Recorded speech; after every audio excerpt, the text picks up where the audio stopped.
Hello and welcome to the two-man power trip of wrestling. I'm your host, JP John Poz. With me today is a former WCW wrestler, a former All Japan Pro Wrestling wrestler. You may know him as Thunder from WCW, part of the Thunder and Lightning tag team. He is, of course, Clark Haynes. Clark, welcome to the two-man power trip. How you doing? Thank you. Thank you for having me. Recently I was talking to Chad Brock, who had mentioned, a country music star, who had mentioned your name. But what's going on in your world? What have you been up to? Well, I've been on a truck out of wrestling for some time, and after I got out of wrestling, I went into the trucking business with my father-in-law. He had a trucking company, and so I did that for probably the last 22, 23 years, and about 4 or 5 years ago, we sold our company. So that's one of the reasons kind of why I decided at the time to make a change when we were wrestling in WCW. Just to get out of the business as far as you were done with the business, or you just rather have done the trucking and do some real life stuff rather than some wrestling stuff? Yeah, I mean, when I got into wrestling, I mean, that's really what I wanted to do. And Jeff, I don't know if you remember talking to Jeff Farmer. Oh, of Jeff, course, yeah. Yep. Jeff was Lightning, and so so we both decided to get into it, and Jeff and I have been best friends pretty much most of our life, and so I didn't plan on to really get out of it. I mean, if you'd asked me, I had bigger ambitions than to just get in and decide to get out, but I just I decided to make a change, and there was reasons why, but I decided to just have a little more control over my life. Now, Jeff talked to him probably a couple of years ago. Obviously, he went on to become Fake Sting and Cobra, Mhm. and he did a lot of things in New Japan Pro Wrestling as well as WCW. Do you still talk to Jeff today? Oh yeah, we're still to this day best friends. When Jeff and I started, we came out of Steve Kern's school in Tampa. Just if you want me to give you a little bit of kind of Yeah, absolutely. Yep, definitely. a little insight, and so we we were, both of us had more of a bodybuilding background, and so we became friends with this guy named Todd, and he was going to Kern school, and so anyhow, we would talk to him some, and so one day Jeff and I roomed together in an apartment, and so one day it was I still can remember, I came out and I said, Jeff, I know what we can do to make some money. He goes, what's that, bro? And I said, let's go into professional wrestling. He goes, let's do it. So we decided to go. I remember it cost us $2,000 a piece cash. And so we signed up and we started, and it was hell. I think Kern, with Kern, we practiced in Mike Graham's warehouse. It was off a road off of Tyson, which was an industrial section in Tampa. And so Steve at the time had a guy that helped him, Jimmy Backlund, and then there was Ron Slinker. Ron Slinker was the father of Dennis, which later became Tex in Shanghai in WCW. And so anyway, it was basically them three. And I think when we got in there, Steve and those guys, they looked at us and probably thought, okay, we got a couple hotshot bodybuilders here who think they're going to be superstars in wrestling, so we'll show them.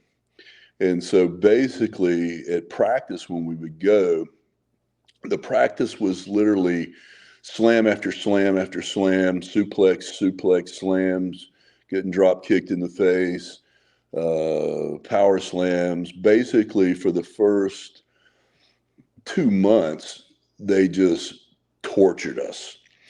And I can remember about every week, if there was somebody new in there, that they would literally take guys and they would literally you'd have one arm on one guy's shoulder, another on the other guy's shoulder, and they would just literally drag you out and throw you out the front door and say, get the hell out of here and stuff. And there was no guarantees on anything. There was no refunds. If I saw guys come and go the first day, and they just basically just beat them up, and so took their money. Yeah, but that was, later you kind of find out once you start learning a little bit more and how the territories were and stuff between, maybe the Midwest and Georgia and Florida. Florida was, and I probably realized this more when I watched some of the stuff they had on Vice, where they had the territories and then they had the stuff on the wrestlers. And I think when I heard them talk about the territories and Florida being a territory and how brutal Florida was, many, many years ago, it was like, that's where I think they said they broke Hogan's ankle. Yep. And he came back. And so that was kind of, I think, just the way it was. It was old school wrestling, which I have no regrets. I'm happy to say that I came out of Kern school, but basically for like 2 months, they just beat us to death. I can remember the first few times of practice, we'd drive back to Orlando and getting out of the car. I mean, we couldn't hardly get out of the car and walk. And so we kept coming back. And after, I remember there was one time, I think it was like maybe a couple months into it, there was one practice where they just absolutely just beat us to death so much. And I remember going back to practice the next time. And what they would do at practice is, we were like the new guys, the guys coming in. So you'd have guys like veteran guys, like sometimes the Nasty Boys would be down, they were down there. And you'd have some other locals and stuff, and they could get in there and work and do the stuff they wanted to in the beginning. And then they'd be like, okay, you guys, then we would get in there, and then it was just, they would just, they were teaching us stuff. But don't get me wrong, we learned a lot, but in the beginning, it was basically a gut check for us. And so I can remember Jeff and we were trying to practice. And everything when they were training us was laid in. It was stiff as hell. Jeff and I would go out to UCF and practice. Jeff played football at UCF. He was a middle linebacker and could have played pro football. So we would go out to UCF and we'd go on the mats and the padded mats that are on the floor. And we would practice slamming each other and suplexing each other on the mats. And so that's just, how we thought it was. And so after about 2 months, we started getting up in the ring and stuff. We started saying, when do we get to start slamming some people?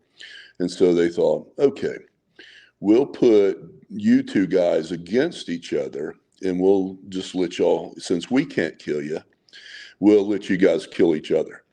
And so me and Jeff we were coming off the ropes full speed like they were doing to us, laying in shoulder tackles. When we would slam each other, we were putting each other through the floor, and suplexes and snap suplexes were hard. Arm drags were for real. It wasn't anything but locking the guy and trying to throw him across the ring. So drop kicks, laying them in. So after about another month, I would say, we had kind of felt like we had kind of earned our spot. We were not going to quit. They couldn't make us quit, and there was no way they were going to run us out of there. And Jeff and I were, we were big and we were strong and we were confident. In our background, I think training and training really hard in the gym for years and years and years and years, I think kind of helped us with that. And Jeff played ball, so both of us were not,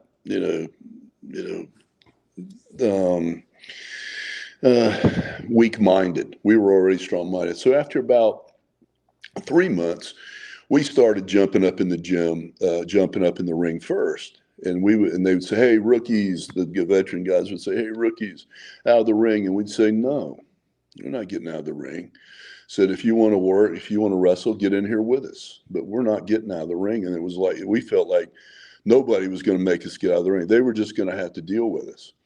And so some guys started getting up in the ring and doing stuff. And we were working with them just like we thought it was. We were slamming them. They were recoiling off the rings. I can remember taking a guy and sending him off the ropes.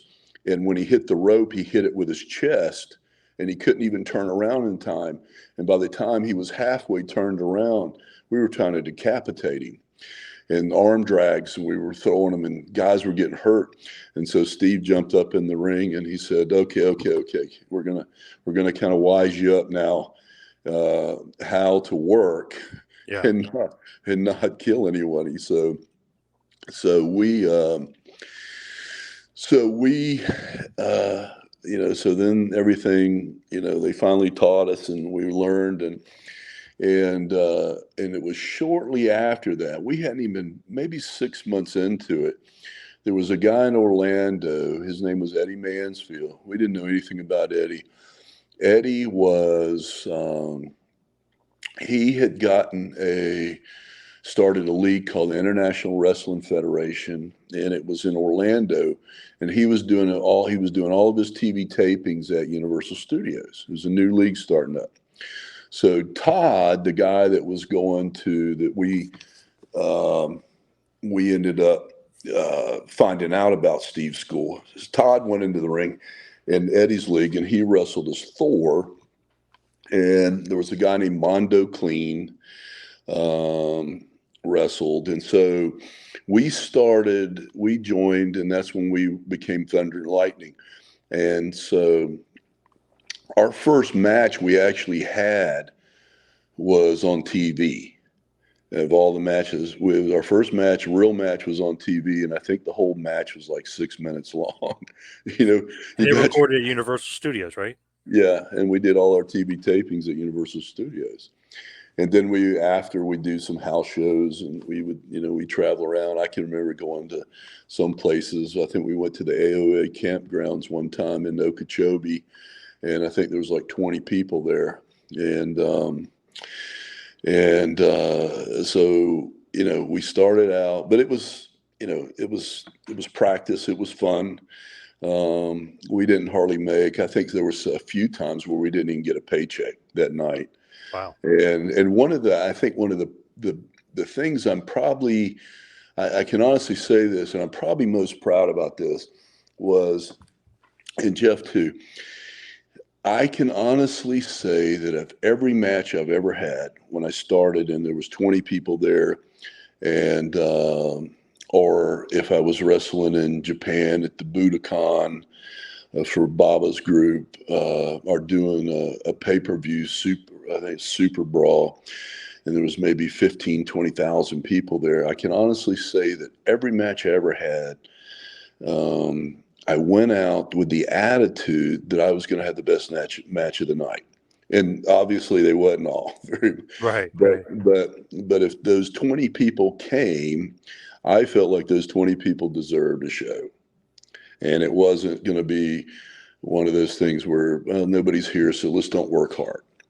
We went out, and we just were, it was more than just going out and, kind of spend a night. It was to make it work, to give people a good show, and to kind of perfect our craft. And so I remember in the beginning when we started, we had a match one time. There was a guy that practiced with us down in Tampa. His name was Tony Mella. He was like the Cuban assassin. And so we had a match. It was a TV taping match. And I don't know how, if it was the first TV taping or the second. I don't think it was the first one. And but the second one or third one. But anyhow, we had a match. It was a tag match. And in the match, we did this move where Jeff underhooks him, pulls him back, he tags me, I come off the top rope, and I come down with like a forearm and just basically just kind of I landed on his chest. Jeff moves out of the way and he takes a bump and he goes back, and I'd done it, 50 times. And so in the match, I come down, do it. Tony rolls out of the ring, and he never comes back in. So the match doesn't go kind of like what we kind of thought it was going to go. So Tony rolls out of the ring, and so we get in the back, and I'm going to say, we're going to say something to him like, Tony, what the heck are you doing or something? And so as he comes through the curtains, he's holding his chest, and he's like in excruciating pain. I mean, excruciating pain. And he goes back. The paramedics are running over to him. He sits down. I mean, you can't like even touch his arm. He's in so much pain. So we're really concerned. And so they sat there and they were working on him. They had to take him to the hospital in an ambulance. And later, and I thought too, I mean, Tony was a friend of mine, and I thought, this is not going to be good. I haven't been wrestling more than 6 months, and I may have already killed somebody. And I thought this is a bad reputation to have. And so I called him up on the phone and I said, Tony, brother, I said, you okay? And he goes, yeah, man. He goes, I'm okay. He goes, I just got one request. And I said, what's that? I said, anything. He says, if next time we wrestle, we don't do that move again. And it was just kind of a freak. When I looked at it on video, my elbow it just was off. It just was off. It wasn't the way I meant to do it. It ended up breaking his sternum is what happened. Oh, so damn. Yeah. So we wrestled with Eddy, and we had shows. I remember we used to have a tour, and we called it the Power in Paradise Tour. And some of us used to kind of just say, we called it the Power and Poverty Tour, because it seemed like it cost us more money than we actually made. Yeah. I remember, I don't know if you remember Kip, Mr. Ass. Yep. And Mike was the guy who won the match when they did, it was the thing when they wanted to have a shoot fight. Yeah. Art gun. Yeah. And so they were the at the time they were the Long Riders. They still had the same gimmick, and we wrestled them about every night, and for probably a year. And great guys. And then in the league, Blackjack Mulligan, I guess at the time wasn't really doing anything, so he came into our league. And Blackjack, what a great Blackjack was probably, I have to say, was probably my favorite guy out of all the wrestlers I ever met. Blackjack was probably my favorite. Wow. And he was such a great guy. I can remember, and whatever Jack wanted to do, if he said, okay, I'm going to be the main event, or you guys are going to be the main event against the Long Riders, okay, Jack, whatever. And so I can remember times we'd go to this town and we were trying, and at the time wrestling was not really anywhere. It was not really doing that great. I can remember, even in WCW, I don't think they were pulling huge numbers at the time. They had their stars, but wrestling was there was nothing really in wrestling, I think, at the time, except maybe WWE had Hogan and them guys, and that was going. So we were trying to build territories in Florida, and I can remember Jack coming over to us and sitting me and Kip and Mike and Jeff down. We were like 5 chairs there, and Jack would look at us and he'd say, guys, y'all have seen some of the matches. And we had a lot of, guys, that hadn't made it to the big league in the state, that were doing independents, and great guys. And, but, we just didn't have a lot of really experience. The only guy that was really experienced, I think Kip had some experience. He'd been wrestling a while, but the rest of us were super green, and so Jack would say, "Guys, if y'all don't go out there and have the match of your life, we can never come back and wrestle in this town again." Hmm. And we would go out, and we would do the best we could, and we ended up having really pretty good matches together. And so over time, um, we started getting, we had some magazine coverage. We had TV for all of our matches, which is pretty good for a small league. And they had the big Universal. I mean, Eddie really had a good thing going. I just think at the time, wrestling just wasn't like the big storylines and stuff. We had some guys that were, that we had some good talent, but it was kind of hard. But I think he did a great job, and he was always very kind to us and very sincere and very honest and straight. And we wanted to do great for him. And so in time,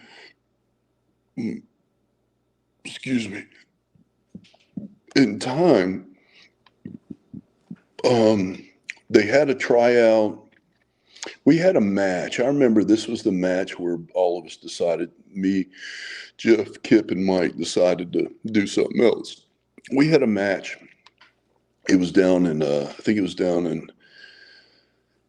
down in Fort Pierce. And that was probably one of the best places we wrestled. It was in a little auditorium, had a good crowd. So before the match started, um, the promoter guy said, "Listen," he said, "I don't want no broken chairs. I don't want any broken tables." He goes, "If you break anything, you're paying for it." He didn't want us nobody slamming anybody on tables. So he told everybody that. Well, I was the only guy that wasn't there. I was upstairs using the restroom. So the match starts. When the match starts, and so we're in the middle of the match, and I remember we're outside the ring, and I pick Kip up to slam him on the table, and he's going, "Not on the table, not on the table, not on the table," he said. So I slam him on the table and bends a leg on the table, and the promoter they said he was unglued. So we go back and we finish the match. I didn't know. I didn't ever hear it. So we go in the back, and so then the promoter says, "You're going to pay for it." So I think Eddie took like $20 out of all of our pay, and nobody was really mad at me or anything like that. But I don't know, it just kind of, we thought, that's enough of this. So anyway, Kip was mad, and I said, "Kip," I said, "tell him we want that table too." And so anyhow, so Kip turns around and goes, "Yeah, we want that damn table." So after everything was over, Kip and I and Jeff and Mike took the table and we put it out in the parking lot. We went and bought some beer, and we sat on the table and drank beer. And right after that, Kip and Mike, and I think they were going to go to it was WWF at the time. And so Jeff and I were in the league. So Blackjack, I guess, had been talking to WCW, and also we had gotten, during the end of this time with IWF, we had gotten to be friends with Dory Funk Jr. Dory lived in Ocala, where I grew up, but Dory was looking to send us to All Japan, and so he was kind of working on that. So anyhow, for Baba, and for a tag team tournament. So anyway, they were staging a tryout. Jack told us, he said, they're staging a tryout in Tampa, and they want to look at you guys.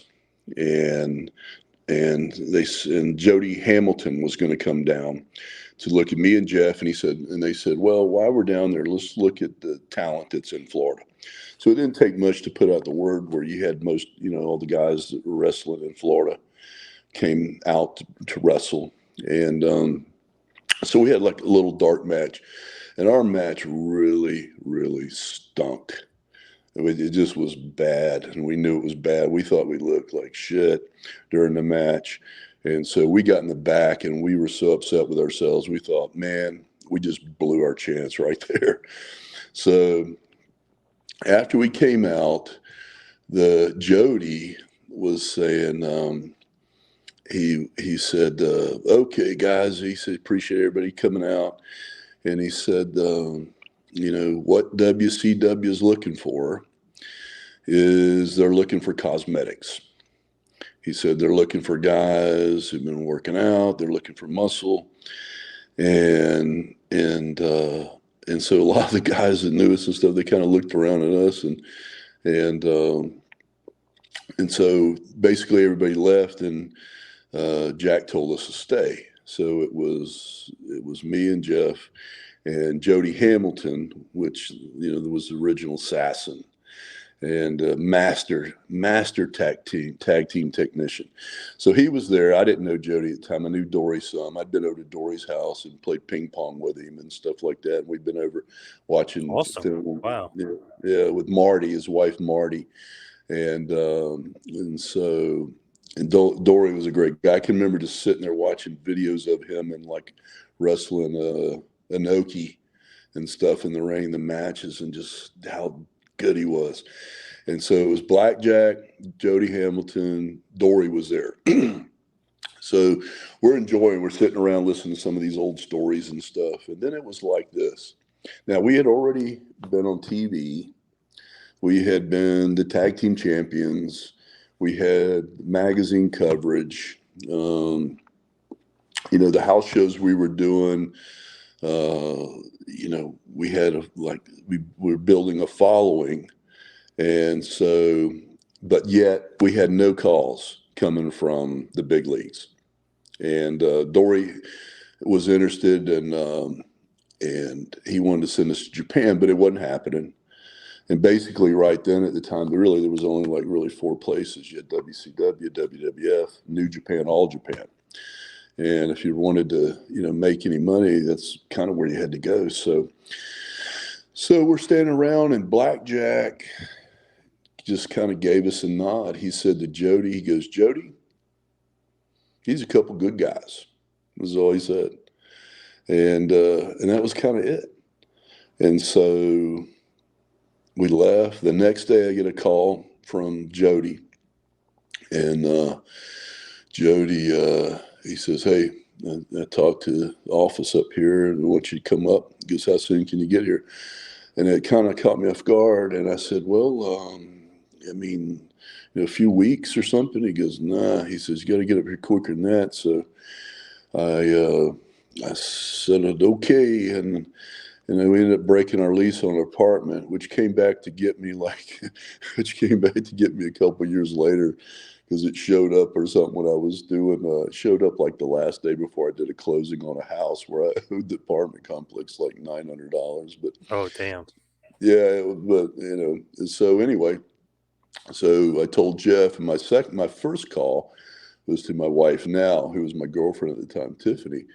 And I said, and we had always kind of said, if something happens and I get the call, then, we're just going to get married. We'd been dating for a few years. So I called her up and I said, well, you better pick out a dress because, we just got called to go up to WCW. So we broke our lease, took basically what we could load up in his pickup truck, went to Atlanta, and then we showed up at the infamous power plant. And we were one of probably the first the crew that ever came out of the power plant, I think. There were some guys who were already there. I can't remember what Jimmy's last name was, but Jimmy wrestled later. He wrestled as Jungle Jim in the beginning. Jim Steele. Yeah, Jimmy Steele. Was that his real name, or is that what he went by? Steele, Jimmy Steele. Oh, you know what? I forget his real. No, he went by Jim Steele, but I forget his real last name. I actually talked to him not that long ago. Yeah. Yeah. Yep. Jimmy. Yeah, Jimmy was there. There was about 5 other guys that were there. And so we show up to the power plant, and we're thinking, okay. And Sergeant Buddy Lee Parker was the guy that was running at the time. God, so anyway, we, everybody like we knew like weeks later what was going to happen. So now is a real gut check. Now we came out of Kern school where they basically just beat us to death. We kind of thought we're through with all this stuff now. We've kind of made it to the point to where, we're kind of wrestlers now and we'll learn and stuff. Well, that wasn't going to be the case again. So we took a 5-gallon bucket. We all got in a circle. They took 2 decks of cards. Black was push-ups, reds was squats, and if it was a black 10 of spades, that was 10 push-ups. If it was a queen of hearts, that was 10. A queen of hearts, that was going to be 20. Everything in the red was double. An ace was like, I think 50, and if you had a joker, God help you, that was 100 squats. And so they basically, Sarge pulls the cards, and you got to touch your butt on the bucket. And by the time you get finished with whatever the card was, now the next card's up. And they're just going and going and going and going. And man, my legs are like blown up, like I can't hardly move them. And we're thinking, holy shit, man, we just came up here, we're up here at WCW and they're down here, we're going through this kind of crap again. Yeah, and so, crazy. Yeah, we were kind of pissed, really. And so, but we're here, we moved, we're here, we're not going anywhere, we're going to stay. So whatever happens, happens. But we kind of thought we were finished with this type of training. And so Sarge, we're kind of like, we're having a little bit of trouble. And so we were down one time and I said like, F you to Sarge. And he comes over and he goes, what'd you say? And I wouldn't say it again. And so we got up, and then at one point, Jeff was kind of the point where he was he just came out. He kicked his bucket so friggin' hard that it flew over everybody's head. It must have went 25 feet, ricocheted off the wall, and came down, and all the guys were yelling at me and Jeff. And me and Jeff were like back to back thinking, we're going to fight everybody in this place. Even though if we'd have took one step, we would have hit the floor because we couldn't have moved, and they just all would have beat the hell out of us. right. So Blackjack was in the office of the power plant with Jody. And so Jody wanted to see what the heck's going on out there. So he walks out to look, and Jack's out there with him looking, and we're the commotion, me and Jeff are. And so Blackjack looked at Jody, and he goes, Jody, couple high-spirited boys there, and they turned around and went back in the office. So we were showing up, going through it, and we would do that, and then we'd get in the ring, and we'd do some more stuff, hit the ropes, kick back, hit our back on the ring, and then we'd do other stuff, and then we'd wrestle. And we would be there for like 4 or 5 hours, and we wasn't even getting lunch. We'd get there like 10, get finished at 4. So after about 2 weeks, Jack looks at us. He was gone, I guess, back to Florida or something. He come back to train us, and he looks at me and Jeff. He goes, my God, how much weight have you guys lost? I said, I don't know, Jack. I said, I'm scared to get on the scale, man. We can't eat lunch and doing this. So he went, I think it's when he went to Bischoff, and he says, you hired these guys because you want them big. He says, man, they're not eating nothing. So kind of because of that, we all started getting lunch. And so after a period of time, we just kind of got used to it. But I learned so much from Sarge. If Sarge would have been, say, 6'2", he'd have been one of the baddest heels that would ever come out of wrestling. But Buddy Lee Parker, Sarge, we called him, I learned more from him than I did anybody. Wow. It was, we learned all kinds of stuff. It was really good wrestling stuff. And over time, we gained so much respect for each other. I had so much respect for Sarge. And so we started wrestling. And so anyway, it went on for, I guess we wrestled for about a year or so like that before I decided to get out. But anyway, that was kind of how, oh yeah. And I remember right after we got out there, I don't even know if we'd had a match yet with WCW. I think we had a couple dark matches. And I get a call from Dory. And Dory calls me up at home. He says, hey, he goes, Bob wants you guys to come over to do a tag team tournament. I said, wow. I said, gosh, Dory, I said, man, man, I really appreciate it. I said, you know that really what we were kind of more interested in was Japan than we were even in WCW or the WWF. And I said, but, I've already made a commitment. He goes, I understand. So we were up at the CNN Center, I think, like within a couple days or something. We went up there to sign some papers. And at the time, Ole was the booker, Ole Anderson. And he was the booker. So anyway, we up there and we're getting ready to leave or something. And he turns around and he goes, oh, by the way, he says, Junior called and he said, they want you to come over and do a tour in Japan. And I said, yes, sir. I said, I know. I said, I told him I couldn't because we'd already made a commitment. He goes, I know you did. That's why I'm going to let you go. So he let us go to Japan and wrestle. And we actually, I think we got 2 paychecks, one for WCW, and we got paid for Japan. And that was really cool. And I think we had 17 matches in 21 days and stuff. Did you like your experience over there? Yeah, I did. On the card, we had Steve Williams, and his partner was Gordy. Actually, Jeff and I don't know how much you know about the end of Gordy's career, but Jeff and I were on the flight that was basically the end of his career. And because, Gordy had, he didn't get to wrestle that tour. Steve Williams was on the ticket. Him and Gordy were the tag team champions. And I think they were given the titles back. It was going to be to Kobashi and Misawa. And so Patriot was on there. Dale was on there. And his partner, Doug Furness, was on it. And they were Can-Am, him and Doug. That was Doug and I can't remember his partner's name. Abdullah the Butcher was there. Philip Lafon, if you will. Was that it? Yeah. Well, I guess Danny Crawford, technically. Yeah, Danny. They called him Philip Lafon, yeah. Yeah, Danny. Danny was his name. And so I think it was Kamara and Abdullah the Butcher were tag team. Stan Hansen was on it. DiBiase came over for 1 or 2 matches, and he left and came back. I don't know if he had an injury. But so I remember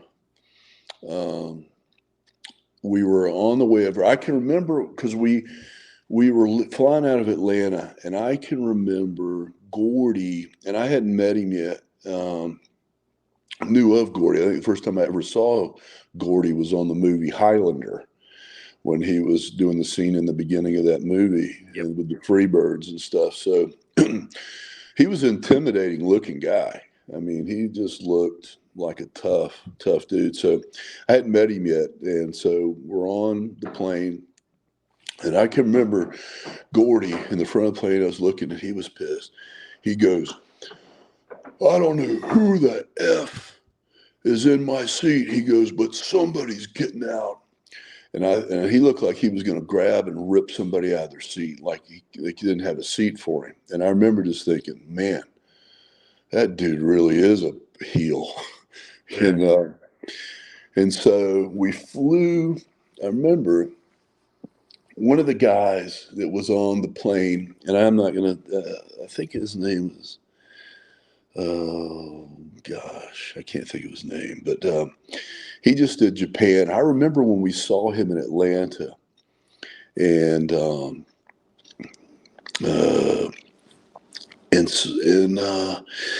we looked down at his leg, and he had crazy weird pants on, and his pants were shredded from the ankle up to his knee.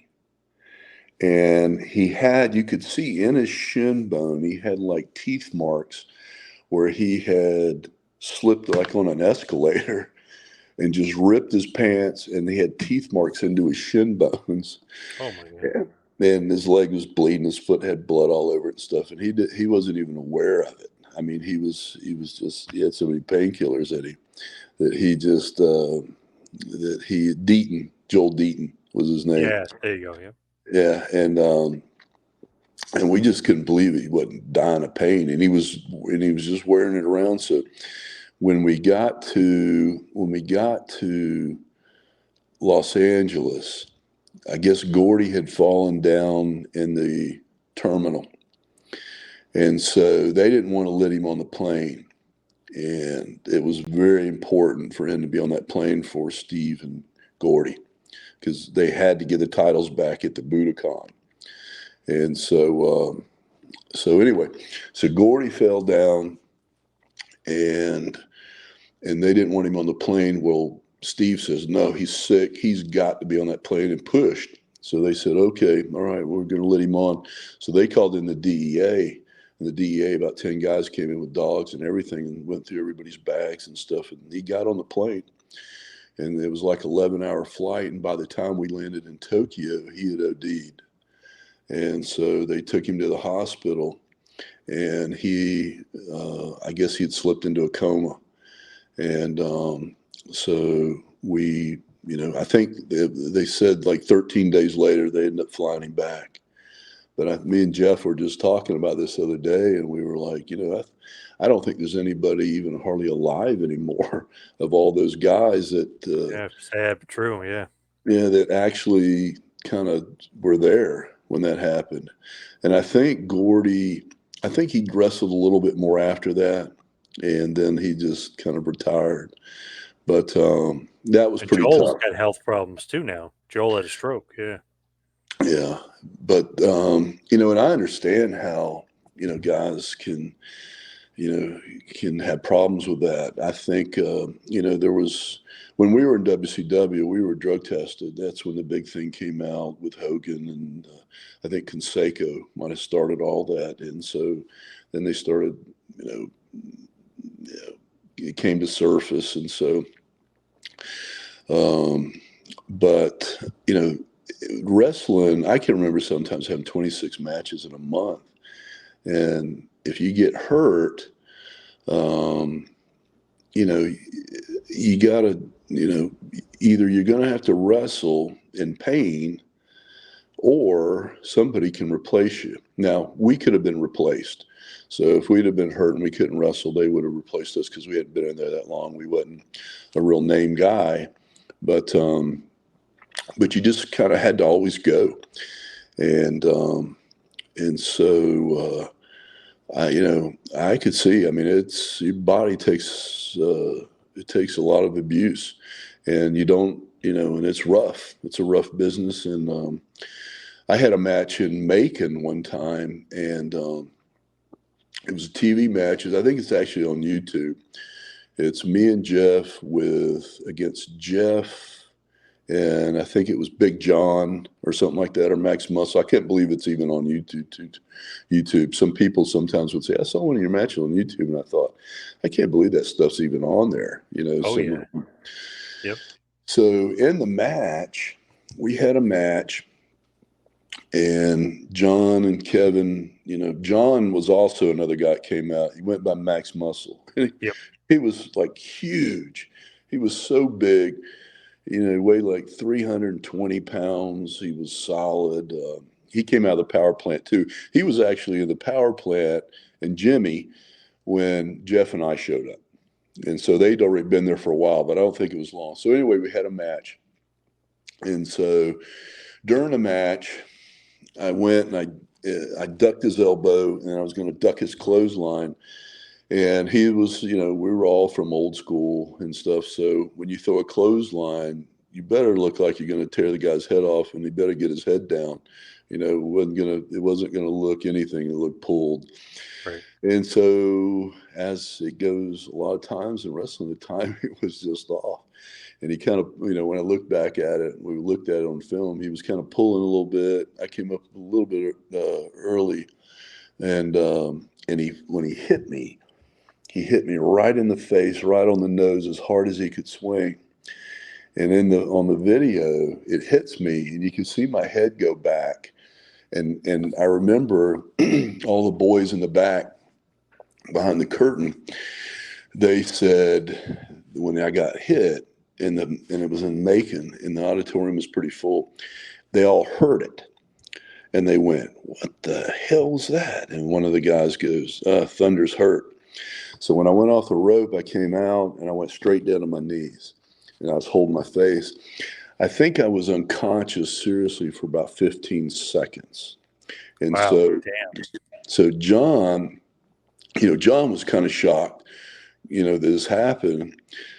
Kevin, the most experienced of all of us, he got Johnny tagged and he came in, and it was great because he was like working my face. And when it hit me, I had like blood coming like out the side of my nose. And I think I had some blood in my eyes. My nose was bleeding. And I remember when I was sitting there, and the referee was talking to me. I couldn't hear nothing.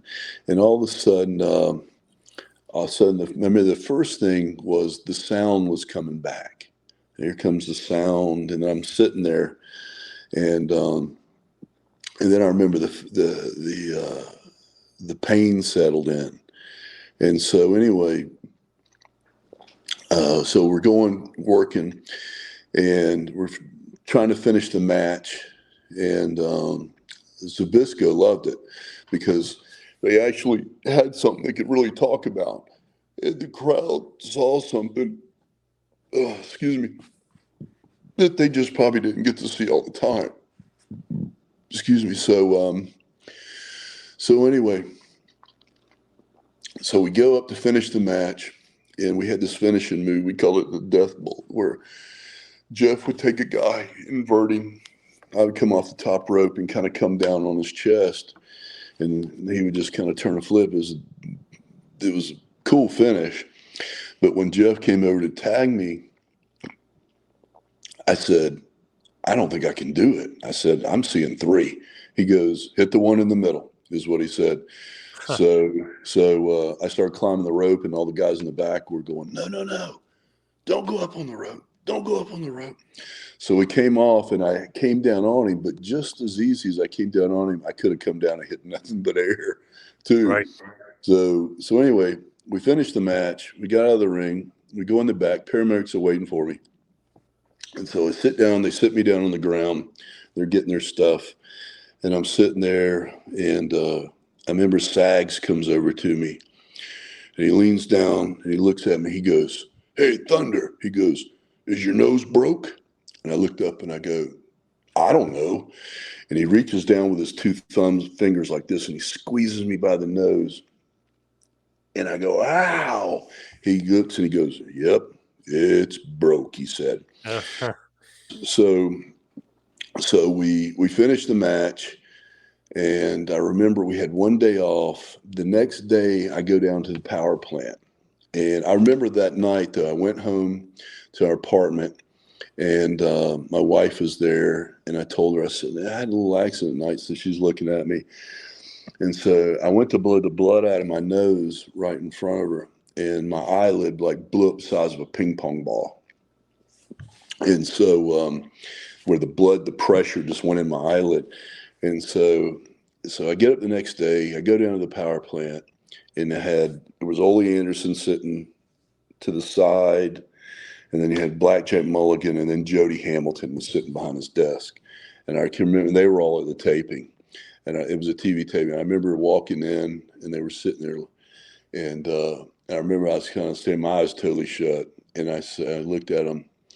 I had like one day off, and then we were scheduled to work with Harlem Heat for like 17 matches because it was going to be like our first pay-per-view. And I think was going to be maybe theirs too, because they had just gotten up there not long. And so so they wanted us to work together on the road. So then when we got to the pay-per-view, we would have a good match. And so I went up there, and I'm standing there, and I'm kind of smiling at those guys, the old timers. And I remember Ole looks up, and he goes, He looks up at me, he goes, "Good for the business, kid. Good for the business," is what he said to me. So we went on the road. Every night I had a headache. Every night I had a headache. So we wrestled. And after like our road trip and stuff, when we got back, I remember I thought, I'm going to go down and get checked out. So all the wrestlers went to this athletic department, this place where the wrestlers went there, the Falcons went there. It was like a big sports complex. The Hawks went there. I think the Braves went there. So I went in. The doctor, he takes X-rays and stuff, and he said, so he's looking at it and he's diagnosing my stuff. He goes, "Well," he said, "I would say," he goes, you got a broken nose. You broke your nose. He goes, "You got a deviated septum." He says, "One day you can probably get that fixed if it causes you any problems." He said, he cracked it was my orbital, whatever. I cracked my cheekbone completely through when he hit me. So it cracked it all the way through. And he said, "And I'd say you got a bad concussion." And I said, "Doctor," I said, "I have a bad concussion or I had a bad concussion?" And he goes, "Oh, you got a good one." He goes, "You ain't been wrestling, have you?"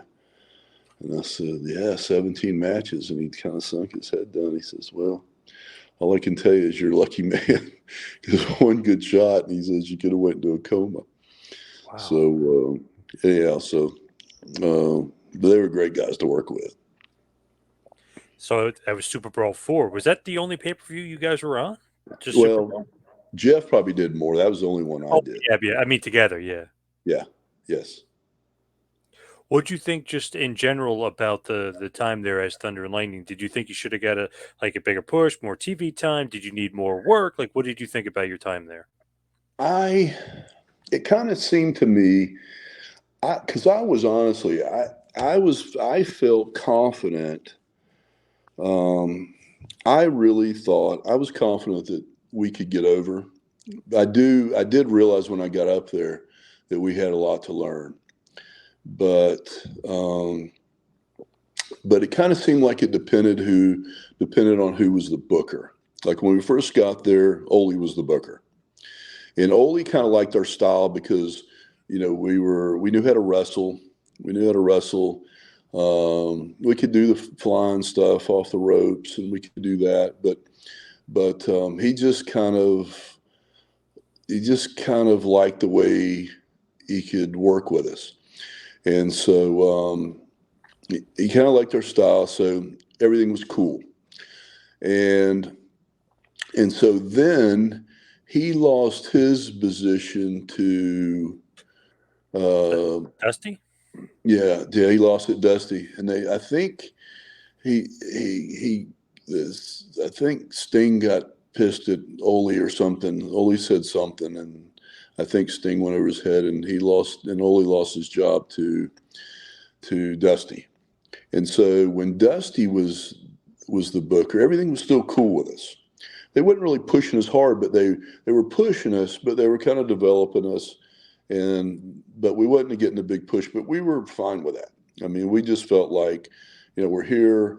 We're just going to keep learning, keep improving, trying to do the best we can. And we had some good matches. We wrestled many times, Orndorff and Roma. Pretty wonderful, yeah. And so Booker T and Stevie Ray were great to work with. So everything's okay. Everything was okay. And so then Dusty lost his booking job to Flair. And then when Flair came in, then he kind of had his guys. So it still wasn't nobody, and it wasn't hurting us or anything like that. And so anyhow, everything was still okay. But I can remember you're in the back, you're around all the boys and stuff. And I can remember just hearing some of the guys talk. Like one of the guys didn't want the office to know that he had bought a house because he was afraid they might use it over his head to hold it against him. And Wow. but everything was still good. And so in time, I kind of saw a little bit of the business that I didn't really like a lot, and but I liked, but I still believed in it and I liked it. And so there came a point to where, um, I had to make a decision. My wife's father had a trucking company, and I was very happily married. Uh, and so I just kind of made the decision to walk away from the business. And walked away from the business. And that was really, really hard for me because, we had kind of worked hard to establish ourselves. And, and so Jeff, you know, now had to start over. And that was the hardest thing for me, was to get out and knowing that it was going to hurt him and stuff. But he ended up doing good. He ended up doing good, and I was happy about that. So and I remember when I got out, a lot of the guys said, "Oh, he'll be back. He'll be back," and and I just missed it a little bit the first year or so, but I never really looked back. And it's funny, Jeff had a nice, long, healthy run Yeah. after you left. But as we start to head towards the finisher, we wind it down. Do you regret, leaving the business? Is there any regrets from wrestling? Is there something you look back on and wish you could have changed? No, I think one of the things, looking back on in hindsight, I think was Dory wanted to manage us before we got to WCW. He wanted to manage us. And so we were so excited to get picked up by Big League. I told Jody, I said, Dory would like to manage us. He goes, "Yeah, you don't need a manager." So we just decided to go. I think looking back, I think if I had to do over, I would have just said, "No, I'm going to stay with Dory. I'm going to stay with Dory and let him manage us," because Dory probably would have sent us to Japan. He would have managed us, and to have a guy with so much wisdom and so being so respected, I think Dory could have looked out for us and stuff too. So no, but looking back, no, I have absolutely no regrets, because I feel like. God always has a plan, and that, I wouldn't have had my kids, my two sons, and and I have, and it was good.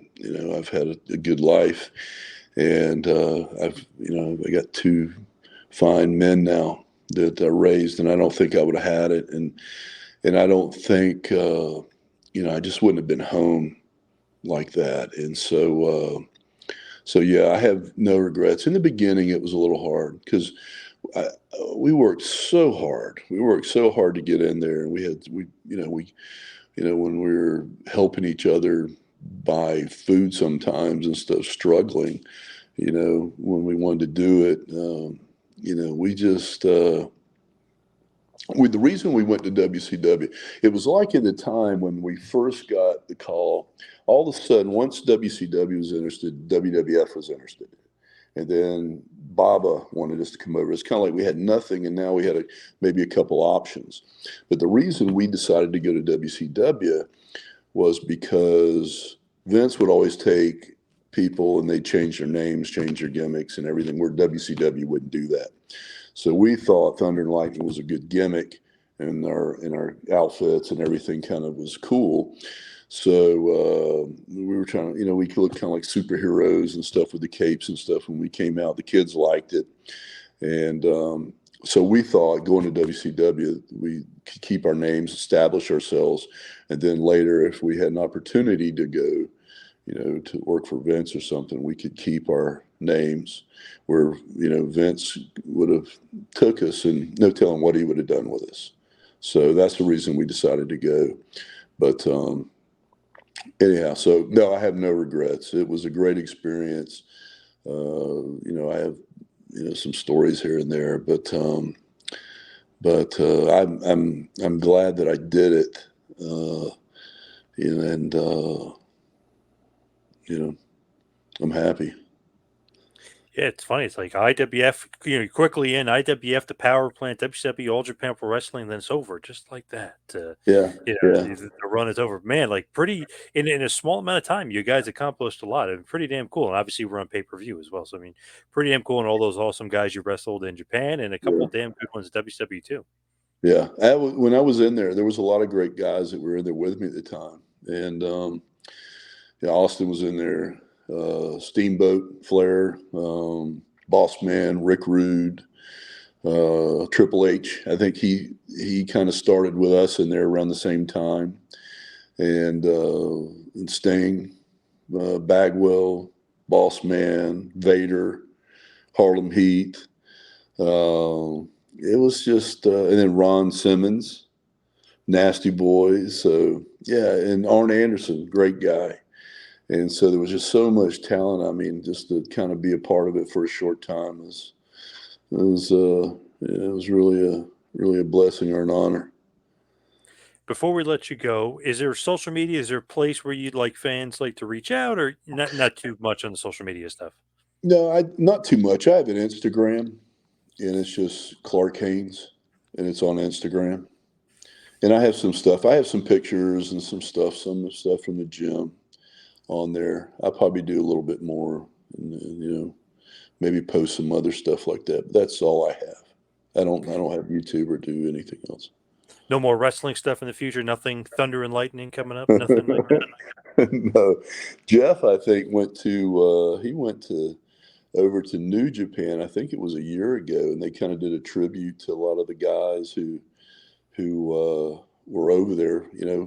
For him, I think Jeff wrestled for about 10 years there, and I think he went over. They did a tribute match, and some guys got to work and stuff, which is really cool. Nah, I don't have no aspirations of doing anything like that again. All right, Clark. Thank you so much for all the time. Really appreciate it. Thank you for having me. Hope it didn't bore you too much.